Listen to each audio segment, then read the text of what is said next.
प्रधानमंत्री नरेंद्र मोदी ने अपने मन की बात कार्यक्रम में भगवान बिरसा की जन्मभूमि उलियातू का जिक्र करते हुए इसे पवित्र भूमि बताया है। प्रधानमंत्री नरेंद्र मोदी ने मन की बात कार्यक्रम के दौरान बच्चों के कार्यक्रम को लेकर लोगों से अपने विचार साझा किए हैं। मेरे प्यारे देशवासियों, नमस्कार। मन की बात में आप सबका स्वागत है। अगर आप मुझसे पूछें कि मेरे जीवन के सबसे यादगार पल क्या रहे, तो कितने ही वाक्य याद आते हैं। लेकिन इसमें भी एक पल ऐसा है जो बहुत खास है। वो पल था जब पिछले साल 15 नवंबर को मैं भगवान बिरसा मुंडा की जन्म जयंती पर उनकी जन्मस्थली झारखंड के उलिहातू गांव गया था। इस यात्रा का मुझ पर बहुत बड़ा प्रभाव पड़ा। मैं देश का पहला प्रधानमंत्री हूं जिसे इस पवित्र भूमि की मिट्टी को अपने मस्तक से लगाने का सौभाग्य मिला।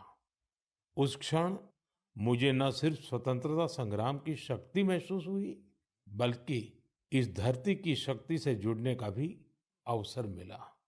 मुझे एहसास हुआ कि कैसे एक संकल्प को पूरा करने का साहस देश के करोड़ों लोगों का भाग्य बदल सकता है।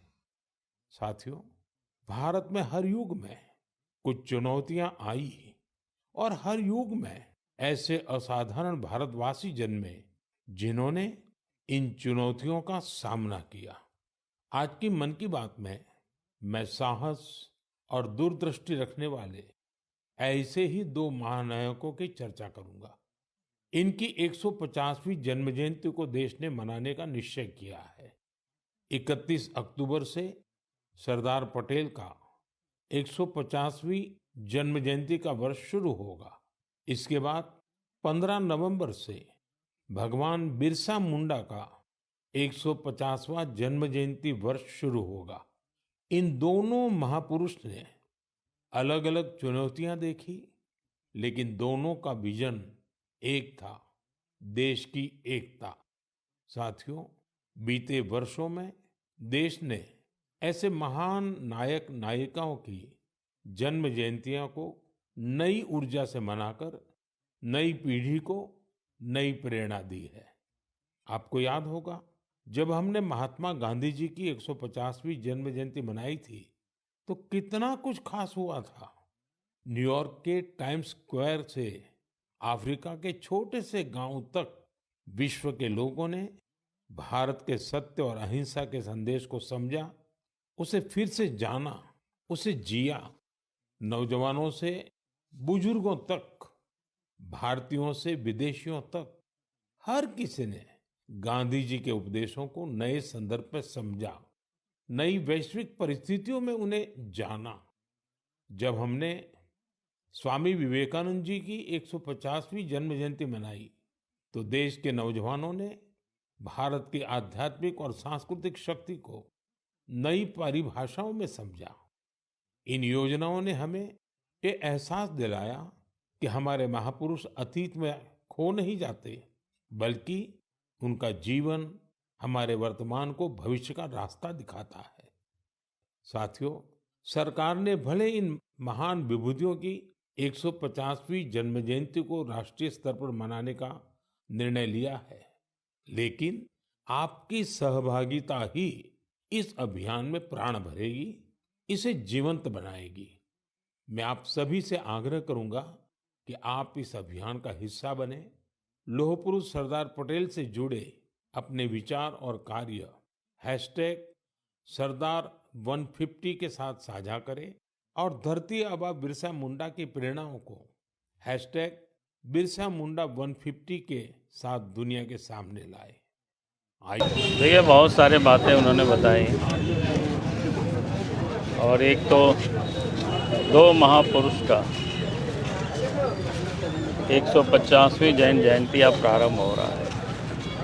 उसमें से एक तो सरदार वल्लभ भाई पटेल जी हैं और उस दिन को हम सब राष्ट्रीय एकता दिवस के रूप में मनाया जाता है और वो दीपावली के दिन पड़ रहा है, तो इस बार और धूमधाम से उसको भी मनाना है। फिर 15 नवंबर भगवान बिरसा मुंडा की जयंती है, वो भी 150वें जन्म जयंती प्रारंभ हो रहा है। उसको भी पूरा देश में धूमधाम से मनाना है।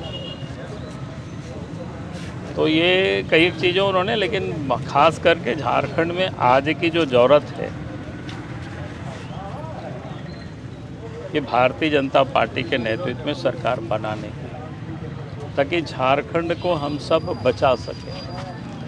आज झारखंड जिन लोगों के हाथों में है, अगर मैं कहूं कि दलाल और बिचौलियों के हाथ में झारखंड फंस चुका है।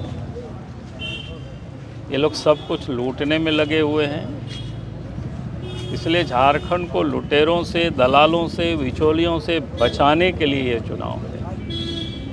और इसलिए झारखंड की हम तमाम जनता से यही अपील करते हैं, निवेदन करते हैं कि हमें झारखंड को बचाने के लिए भारतीय जनता पार्टी को वोट करना और देश के प्रधानमंत्री आदरणीय नरेंद्र मोदी जी के हाथ को मजबूत करना। ठीक है।